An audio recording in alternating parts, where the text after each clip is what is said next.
অহংকার করে হেঁটো না। মানুষের অহংকার সাজে না, অহংকার সাজে একজনের। তিনি কে? অহংকার কার চাদর? আল্লাহ বলে, এই চাদর ধরে যদি কেউ টান দেয়, ওরে আমি জাহান্নামে নিক্ষেপ করি। ফালা উবালি, আই ডোন্ট কেয়ার, ওরে আমি জাহান্নামে ফেলবো। অহংকার করার কি আছে আমাদের? কিছুই নাই। আমরা নিজের চোখে নিজের বড় মনে করি, এরকম ডাকাইত আছে না নাই? নিজেরাই নিজে মনে করে কত বড় সাহেব, লাট সাহেব, যে নিচে নেমে থাকতে চায় আল্লাহ ওরা টেনে উপরে উঠা, আর যে খালি উঠতে চায় হিংসা করে অহংকার করে উপরে ঠেলতে চায় ওরা নিচে নামায় দেয় কে? নিচে নেমে গেলে যে উপরে ওঠে, আর উপরে উঠতে চাইলে যে নিচে নামে। উদাহরণ দেখেন, আদম আলাইহিস সালামকে তৈরির পর আল্লাহ বললেন, আদম ফেরেশতাদের সালাম দাও। কি দাও? সালাম দাও। কোনো প্রশ্ন নাই, আল্লাহ সালাম দিব কেন?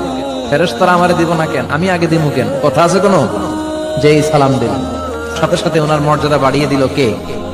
এত মর্যাদা বাড়ালেন যে নূরের ফেরেশতারা মাটির আদমকে সেজদা দিতে বাধ্য হয়েছে। চিৎকার করে বলেন ঠিক কিনা?